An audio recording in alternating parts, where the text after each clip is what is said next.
Enjoy that stuff. It's a great time of the year to explore that stuff. We're going to be talking about that some more here momentarily. Guys, don't forget to submit your selfie for Mentorship Day on our assignment. And I think I have that listed under Chapter 4. So get that in by today if you would. Yes, guys? You said a screenshot was acceptable of the appointment because we forgot to say that. Well, yeah. It is proof that we were there. I understand. That's fine. I was hoping everybody would give me selfies, but that'll be fine. Yes. Yeah. Can you get a screenshot of your registration? Yeah. Okay. Awesome.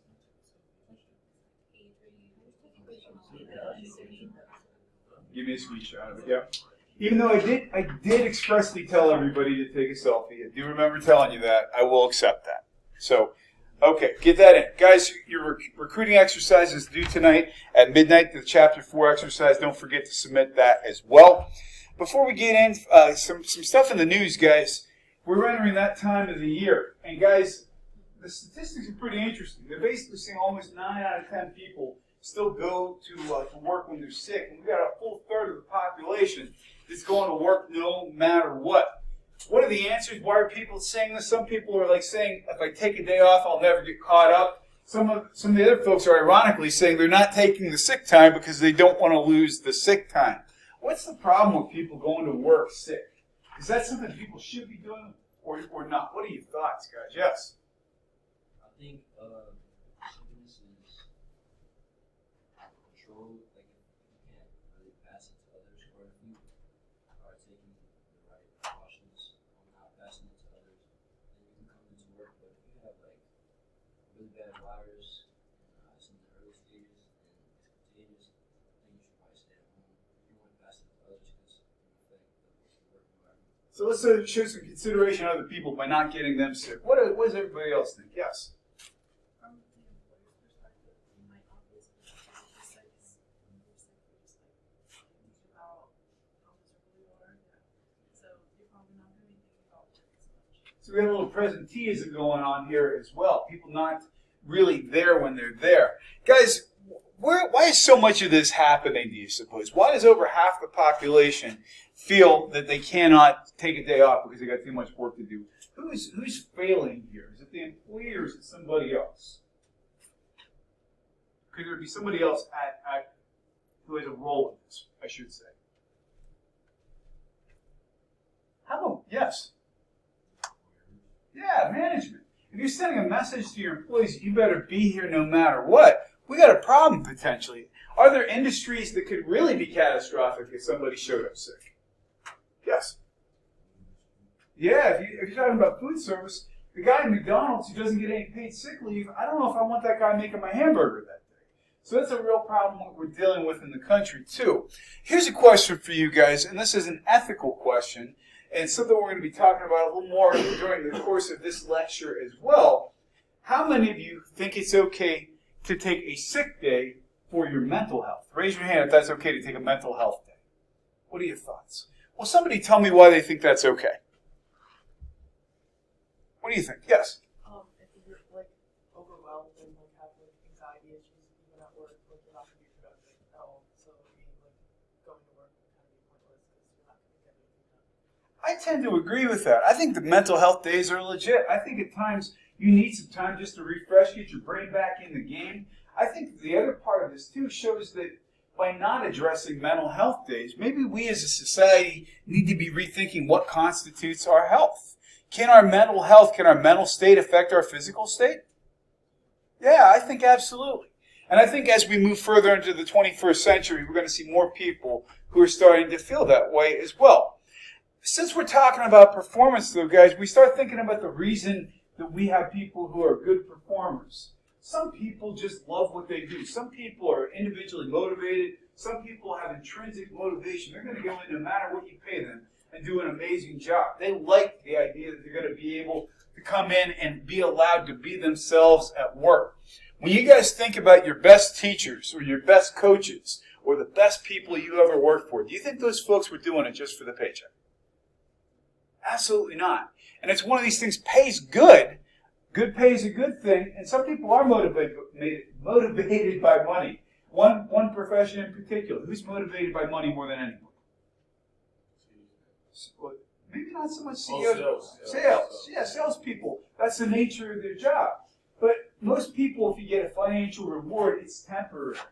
Things that can motivate people, though, having good leaders, having good feedback. For example, telling somebody what they've done right and what they've done wrong is important. I think one of the things we fail at in this country is telling people what they're doing right as well. If all you ever heard is what you did wrong and needed to fix, what does that teach you? Nobody ever told you when you were doing something right. How would that affect your performance? Yes? You may not know like, everything you do is not good enough. Exactly right.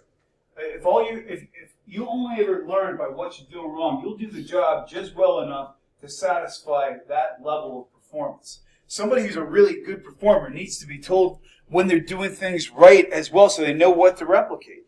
And sometimes things motivate people that aren't very expensive at all. Guys, I used to run an IT department, and I had at one point 15 people, 20 people working for me. I got this much of a budget to do rewards for those folks. I had no budget at all. About once a month, I would take them out to lunch for pizza. My entire staff, we would leave the office, we'd go for pizza. It cost me $3 or $4 a person to do that. I came out of my own pocket. But it meant the world to them because I showed them that I appreciated what they did, even though I didn't get a budget. In fact, most of them knew it was coming out of my pocket. It wasn't big money, but it was showing you're willing to put some time into something. That sometimes can motivate people. Can you guys think of a time in your own personal lives when somebody got you motivated or improved your day and did something that didn't cost very much? How did somebody make your day better? I know that you guys have good people in your lives. How have they improved your day? What's something nice somebody has done for you recently? Yes? I would say like one of my old high school coaches was training me for free. Never charged me any time of the day. Like every summer I would work out. He's doing it because he believes in you. And that's a very powerful message to send to somebody that they believe in what you're doing. That's an awesome example. Can anybody else give me an example of a time recently when somebody's done something nice for you with nothing expected in return? I hope that you guys have received some good things in your lives. Surely. Yes. Nice. Kenny Brumbaugh. Yeah, Kenny Brumbaugh buys a lot of people coffee. You're on the list. You're on the good list. How about mentorship day on Friday? Dr. Miko, you know how much Dr. Miko got paid for putting that day together? He got paid this much. He did it because he wanted to do something nice for the students of St. Francis University. And to me, that's sending a message, hey, I value you. I put faith in you. Guys, when we start talking about these things, though, in terms of what we expect out of our employers, has anybody ever heard the term psychological contract? What's a psychological? First of all, what's a contract? Yes. That's the best definition I've ever heard for that. It's an agreement. We have made an agreement to do something. A psychological contract is an agreement. I'm giving you this level of commitment in exchange for you giving me back these things, whether it's a great place to work, whether it's a paycheck, whether it's benefits.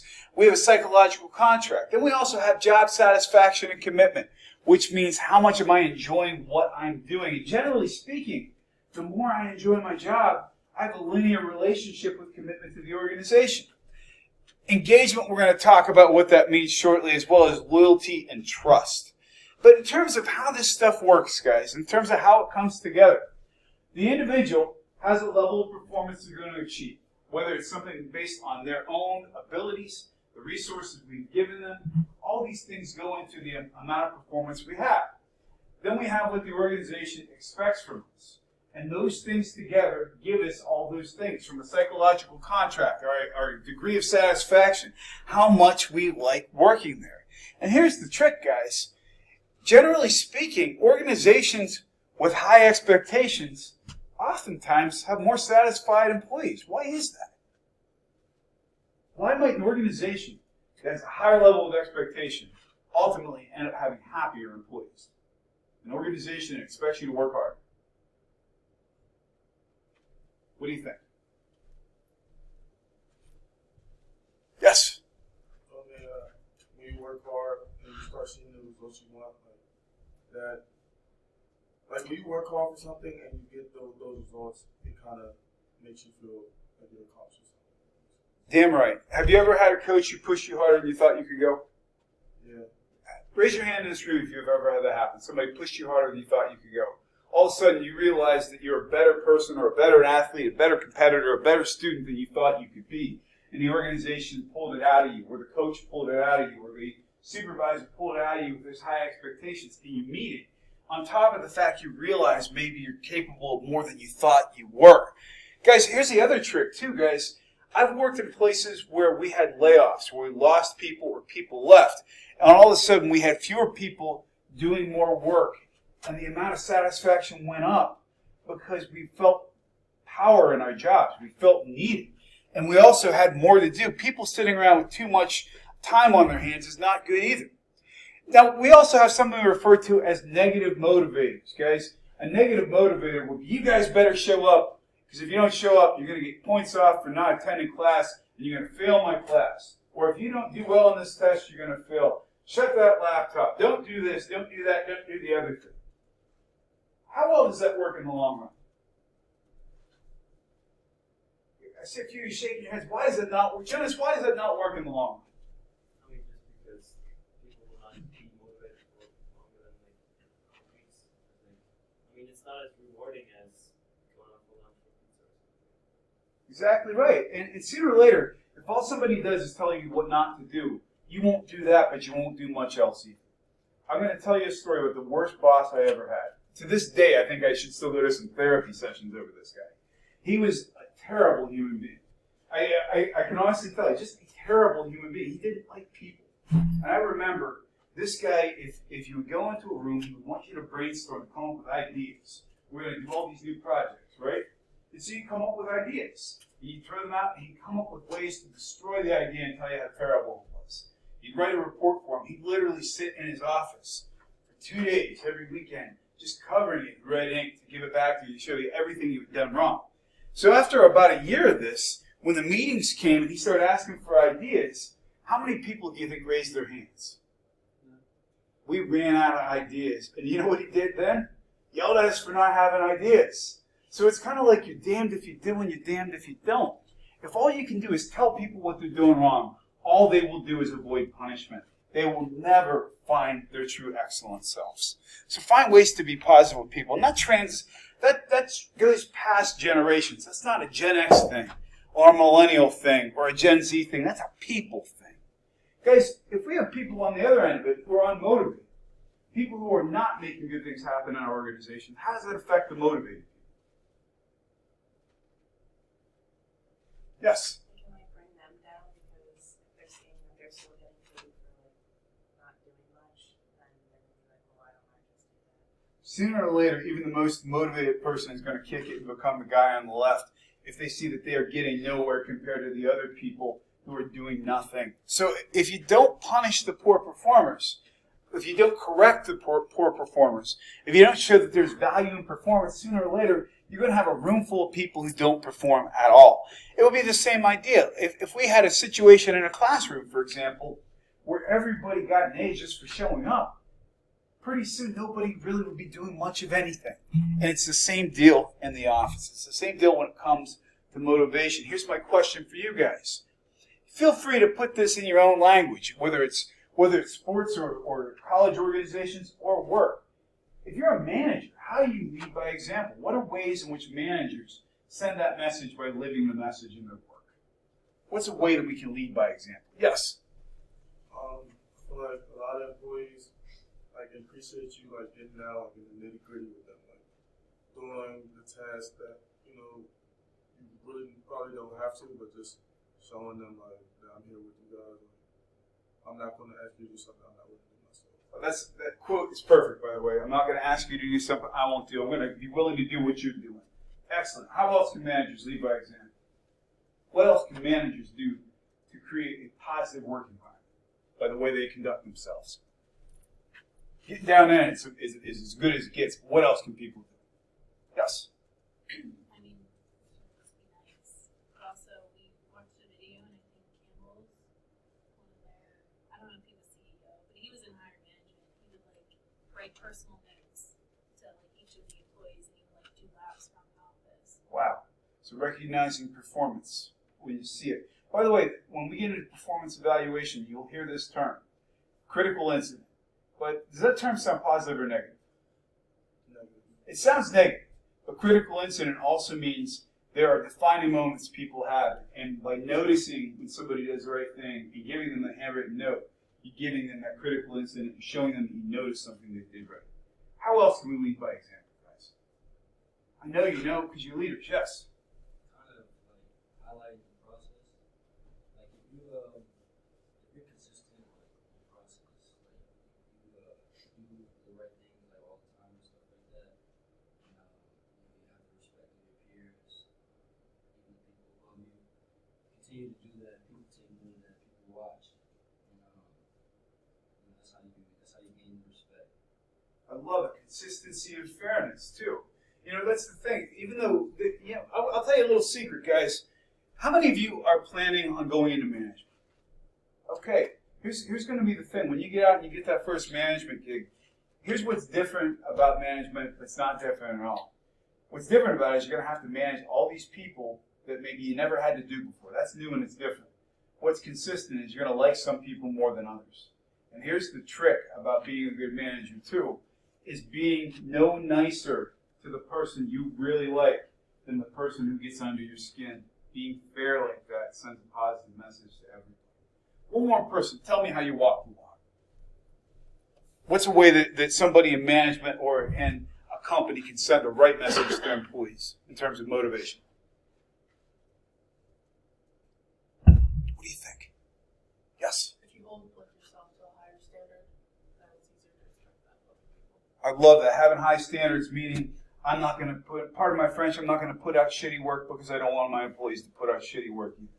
And guys, here's the other thing too. Even on days like this, on a beautiful, sunny fall day when we'd all like to be outside drinking some apple cider, you know, as much as some days it would be nice just to sit back and say, hey, we're going to have a leisurely conversation about HR today or something. I don't really care. It's much better to get around and walk around it. If I were showing enthusiasm in this room, you'd have no reason to show enthusiasm back to me. That chair is comfortable. I got to give credit. I never sit in these things. They're really wonderful, though. They feel good. So all this stuff creates what we refer to as a psychological contract, guys. And it means that we have certain understandings about our relationship and how we work in an organization together. Well, somebody tell me, guys. Every one of us in the room, we all have a contract. You and me, we all have a contract. And you guys with each other have a psychological contract too. What is the psychological contract that you have with me?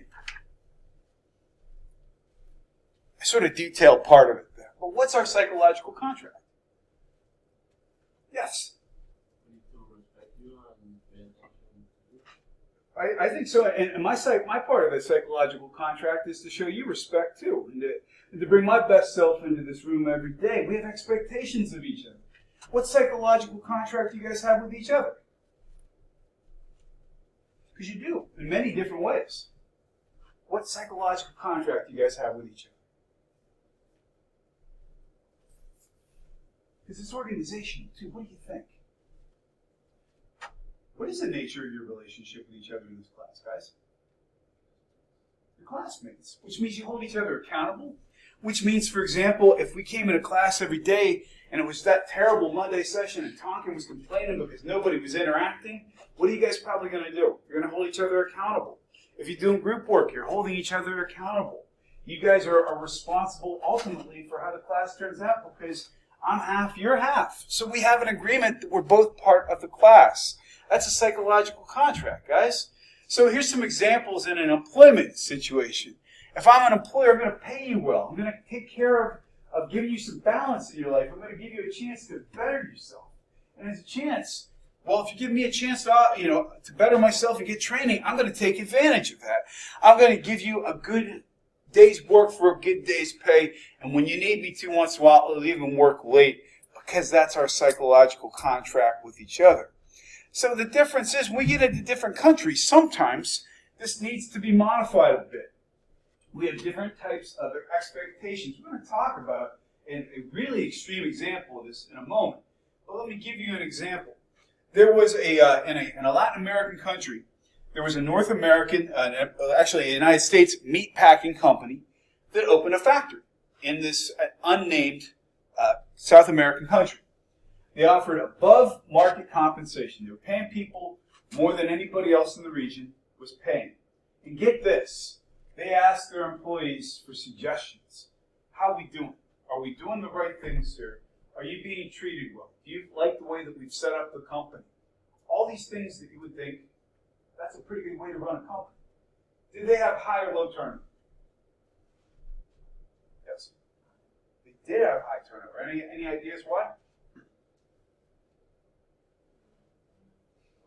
Because in the particular region where this factory was located, the local mentality was, if the bosses don't have all the answers, they must be incompetent, and that means this company is going to close soon.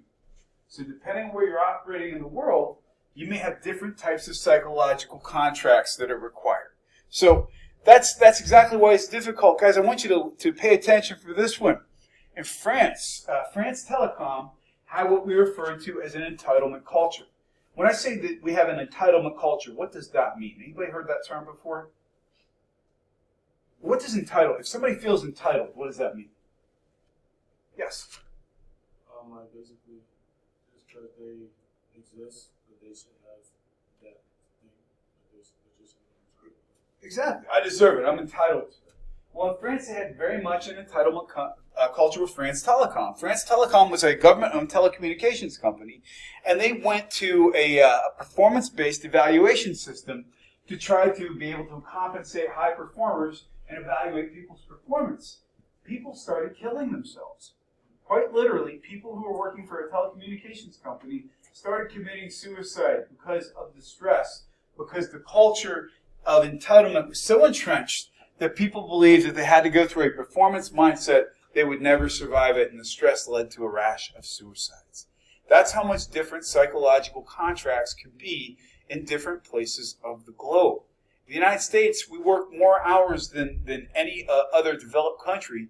Not saying that's a good thing, but we have very much a high work. That guy who's working 60 hours a week must be more successful mentality. We have different expectations of our employers. Questions so far? I need a question or comment from somewhere in the room before we continue. I'm dying to hear what you have to say. Ma'am. On Friday, when we had the panels, a lot of people asked alumni if we should go to graduate school, and a lot of them said no. Mhm. What's your take on it? You know, it's funny. I forget which speaker had made the point about redshirting. And I know a lot of student athletes, for example, want to go through it and do the 4+1, or even some folks are doing the 3+1, and then some folks are choosing to wait. I think if it's a matter of having a financial opportunity that you would not have otherwise, to get that master's degree while you're still in school, it makes a lot of sense. If it's one of these things where that's not a consideration, I think it makes sense to get into the working world and get your employer to pay for it. I mean, I think it all depends on your individual circumstance. Like, I have a ton of student athletes in our MBA programs too who are getting a rare opportunity. You go right through and get your MBA. That's a great opportunity. Jump onto it. If you want to extend your career playing, do that too. If that's not in the cards, I think there's a lot of wisdom waiting. And the reason I believe that, how many of you have taken any classes that are cross-listed with MBA courses before? Actually, a couple of you guys took project management too, I think, which was cross-listed. And one of the problems we run into is a lot of the time the context between working professionals and undergrads who are going into those classes. It can be tough to bridge those two, that content. So that's my personal opinion. And unless you have a financial reason to go straight through, I think waiting is a good idea. That's my 2 cents. That's a good question, though. Can I get one more question for comment? Sir. Sticking with the Halloween spirit, what's your biggest fear? Oh, water. I'm terrified of water. You can't swim? I can swim. I like large bodies of water. Like when what was that movie about the couple that got left behind in the middle of the ocean? No. Are you talking about Wilson? No, not Castaway. Oh, Castaway. Oh, yeah, not Castaway. I'm talking. It was a couple that was out on a diving expedition, and the boat left without them and forgot them. They got left in the middle of the ocean. It was based on a true story. They got eaten by sharks. Wow. And it's like, Yeah. Oh, that's terrifying to me. I'll tell you, Mike. All right, you guys, story time, kids. Open water. Open water. I'm going to tell you about the worst day of my life, guys. The worst day of my life. My wife had been working on me for 6 months to go to Hawaii because she has a friend who lives in Hawaii, and her friend gave us a place to stay for free for 10 days. All we had to do was get a flight to Hawaii. Like, how wonderful, right? Especially for somebody who hates water. What a wonderful idea. A 14-hour flight over water. So she works on me for 6 months, and I finally agree to go. We get there. It's our first night in Hawaii. It's 7 o'clock at night, and the sun's already going down because of the curvature of the earth there and everything else. All of a sudden, sirens start going off. The TV lights up, and it's a tsunami warning. Do you remember the tsunami that hit Japan? The Fukushima disaster, all that stuff? My first night in Hawaii was the night that the tsunami hit. I'm grabbing my wife by the shoulders, and I'm shaking her. I'm like, oh my God, all my worst fears are coming true. We had to evacuate the Tripler Army Medical Center, which was the highest point on the island, and I swear it's true them sitting here. They put us up in a maternity ward, and on the television, they had a countdown ticker where you could count down to when the tsunami was going to hit us. We're like all texting our family and friends and saying goodbye. It's like, I do not want to be here. We started drinking at 9 o'clock the next morning. I mean, it was that bad. I'm never going back to Hawaii, ever. Yes? I was there during the missile crisis in 2018. Oh my goodness. And I totally understand where you're coming from. It was terrifying. Like when North Korea was test launching? Yeah. Yeah. Anybody wants to go to Hawaii, you can have my spot.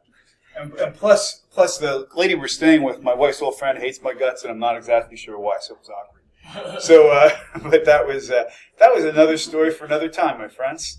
Sometimes people will, in this life, will hate you, and you'll never know why, and that's okay. So, guys, in terms of job satisfaction, ultimately, do you like your job or not? How do you feel about it? And some people are happy no matter what, and some people are never going to be happy. How many of you have a custodian in your dormitory who is always smiling and happy? A couple people do. There are some people who can literally see the worst things that human beings can do to bathrooms and still smile every day. I think we need a basic bathroom literacy course, I think, on campus. After seeing some of the things I've seen done in public restrooms in this place, we need a bathroom literacy course. But there are people who are happy no matter what. And there are people who could have the best damn job in the world and still be unhappy. Because we're all wired a little differently. That factors into your job satisfaction as well. Ultimately, if everybody's happy, we get high morale, and it means if everybody, generally speaking, is pretty happy, you get good morale in an organization. Some companies will focus on attitude surveys. They want to see what people have to say about working there. Those are good if you make changes. Let's say you do an attitude survey every year, and everybody answers it, but nothing ever changes. What happens then?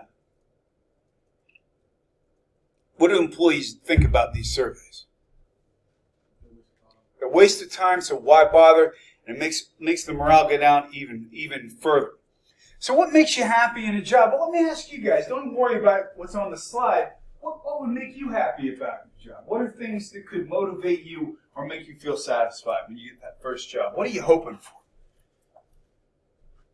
Yes? People value my work. Feeling valued, like what you do matters. Absolutely. Task significance. What else? Yes? I'm sorry? Yeah, I want to be paid well, too. I won't say that's my number one thing, but I like making money. Yes? If you like the people you work with, because we're spending more time with them than we are our friends or our family. What else? What else matters to you?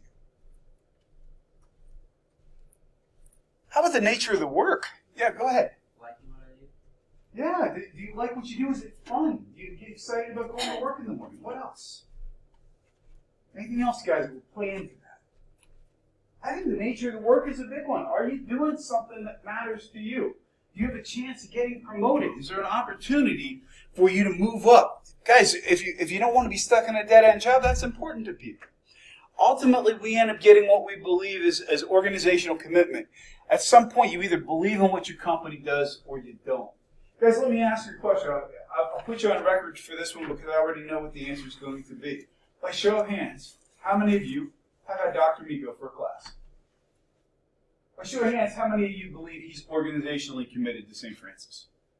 into the students here. Yeah, it oozes from his pores. He lives and breathes St. Francis.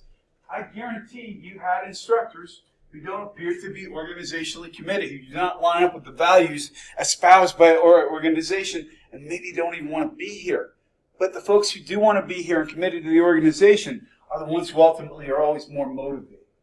And in terms of employee engagement, as opposed to motivation, engagement means how engaged are we in the organization itself? How much of what we're doing contributing to the success of the organization?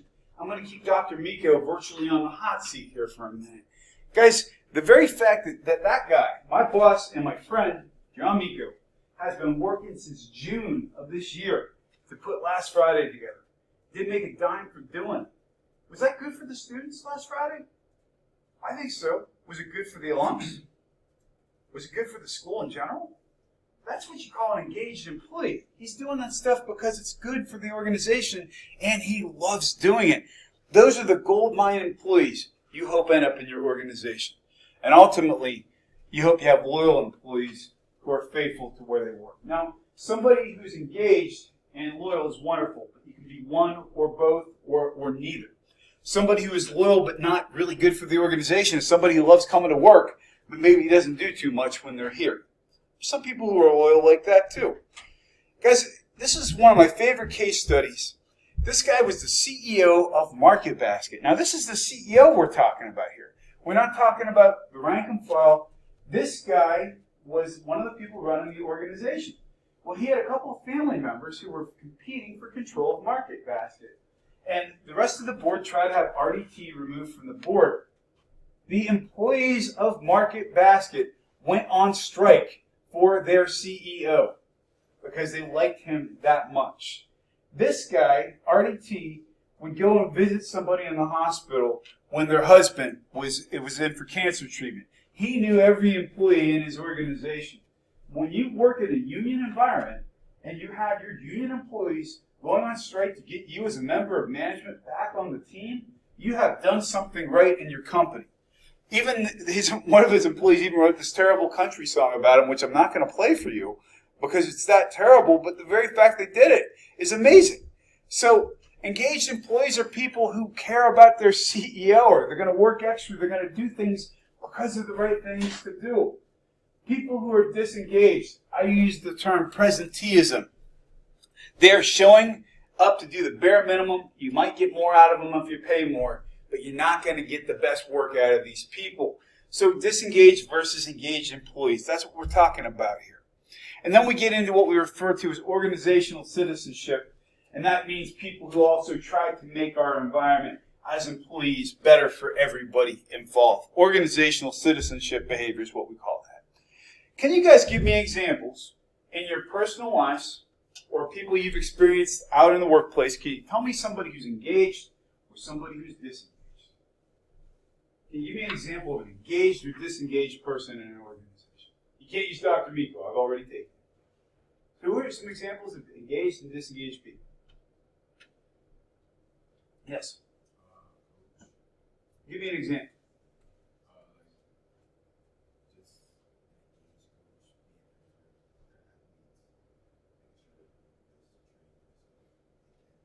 Coach Hoover is definitely an engaged person. He cares about people, for sure. Can somebody give me an example from the other end of the time they've dealt with a disengaged employee? Go ahead. You don't have to name names. I worked at China, and the lady that I worked with would disappear a week at a time, and then she'd come back, and then she could criticize me, and it was just a really weird situation, but she just didn't do very much. It was really odd. You just sort of disappear for a week at a time. Yeah. Wow. Okay. Anybody else have an example of an engaged or disengaged person? If you haven't spoken up in a while, speak up. Let me hear your voices. Lily, what's a person that you would think of as engaged? If you've been to a restaurant or out in the mall, if you've been anywhere, what's somebody who's actually doing good things on their job, somebody who's evidently engaged? Maybe like at a nice restaurant, if like something's wrong with the food,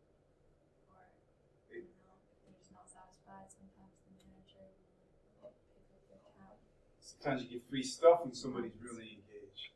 Ian, can you give me an example of somebody who's been very disengaged? I used to work drive-through at Bojangles, but sometimes people just like not like focused at all on the task. What happens when somebody's disengaged like that? I love Bojangles, by the way. I haven't had the chicken in forever. Like it'll start getting crowded, people looking at their orders, and the customers get mad. And the person at the counter is all out of blanks to give. Yeah, it happens sometimes. The best example I can think of an engaged and disengaged person would both be waitstaff. I was eating at a restaurant. It's called Elk Creek Cafe. It's down near Millheim. It's a great restaurant. Has anybody ever been to it? Wonderful. Great place, farm to table, great restaurant. Our orders somehow got lost. It wasn't the waitress's fault. She came back and apologized to us and actually bought us dessert. So we got a wonderful dessert out of the deal. At a local establishment, who shall remain unnamed, I remember we were getting the worst service ever. The waitress literally, I thought, was going to throw my drink at me. And so at some point, I finally actually stopped. And I looked at her and I said, will you just do me the favor and tell us, are you having a bad day or is it us? And we got good service for the rest of the time. You should call. People need called out on their behavior sometimes. It wasn't my fault she was having a bad day. But you know what? Maybe I saved your job that day. But by holding somebody accountable, you might be improving their life. You might be saving their life, as a matter of fact. It could happen. We're going to play a little game, however. This is going to be our last part of today before I take a couple of minutes to meet with, who am I meeting with today? Richard, Raymond, Jonas, and Carter. We're going to meet for a second after this game. But we're going to play a little game called Motivate Me. All right, we have a fast food employee. This is a person who's not well paid, and there's also not much incentive budget. These are all part-time people, and a lot of people are leaving on a regular basis. We have got a high turnover job here, and most folks do not even have college or many cases high school educations. We got a real problem though that burger production is slowing down. How might we motivate people in this scenario? What can we do to motivate them to work harder? Fast food joint. What can we do? Yes. And maybe as a manager, show that you care about them and walk them through the scenarios in a good way. Some people don't like being told what to do. Maybe just telling them why they have to do that and how that will help them in the company. Should we train them a little? Why not? Yes. The person who makes the most burgers gets to keep the A small reward, a token reward. Is there something else? We could give them too? Oh, not give, but like for Starbucks, I know like our manager works with us. They don't just like sit back.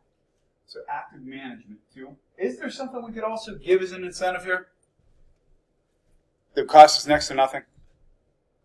Because it's a fast food joint where we make food. What we could give them some free food because. Yeah, we could certainly give away some food as part of this. All right, well, scenario 2, we have a fast-paced tech company, and we've got a lot of engineers and very powerful marketing folks. It's a well-funded company, and we do have incentives we can offer people. Right now, we got a product rollout, this piece of software rolling out that's behind schedule, and we're going to have to ask people to work extra so we can get back on schedule. What can we do to motivate these programmers and developers? What might motivate these folks? Yes? So if you like work overtime and work all these extra hours for us, then we'll give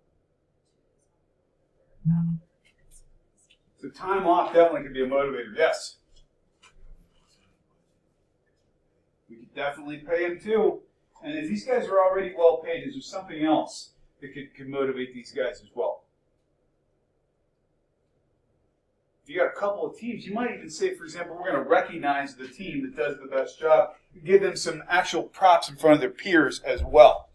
All right, we have 3. We have a college admissions office, and we have somebody working there for entry level. It's not great pay, a little bit of turnover, and a very hierarchical structure, meaning that it's a traditional organization where you don't have a lot of control. It's not a very empowered position.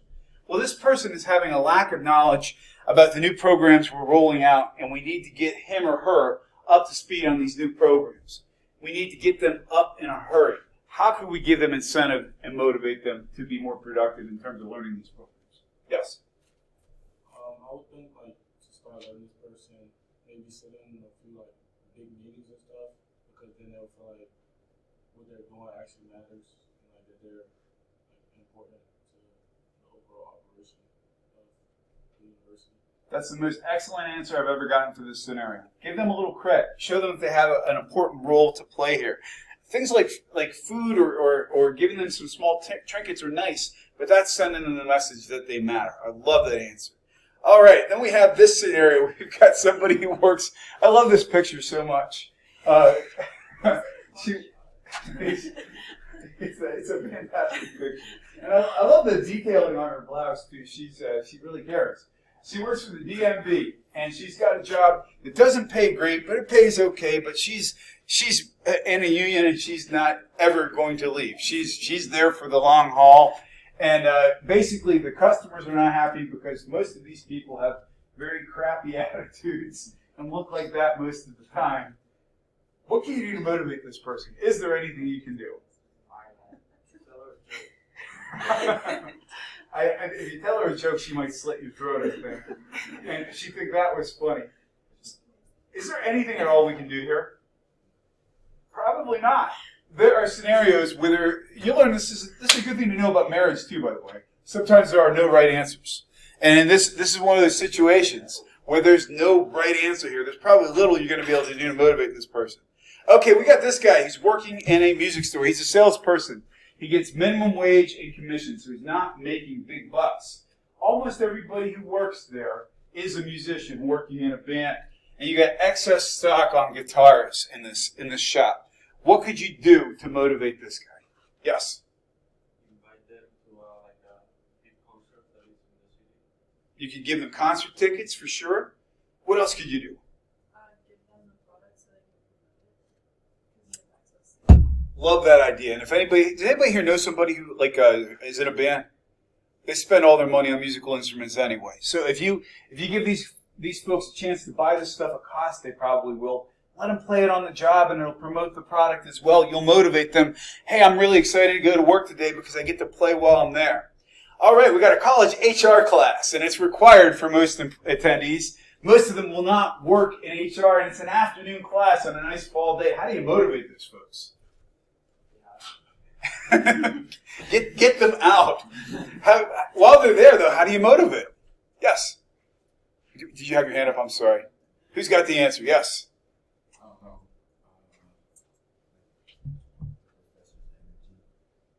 Get some energy going in the room. I sure hope so. Is there any other things we can do? Yes. Awesome. Those are great ideas. I'm going to start doing those. I'm going to definitely integrate this because next we're going to, look at this guy, college professor. I love this glamour shot. I like long walks on the beach and hearing love songs at midnight. This guy is a college professor and he's tenure track. He's in with a bunch of new professors. And you got a budget for things like meals and bookstore stuff, and you need him to do a new course. He's got to design a new course on top of his teaching load. How do you motivate this guy? Yes?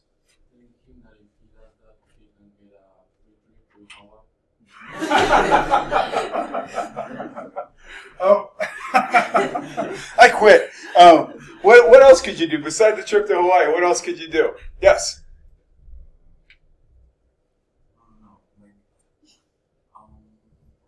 My wife took that picture, by the way.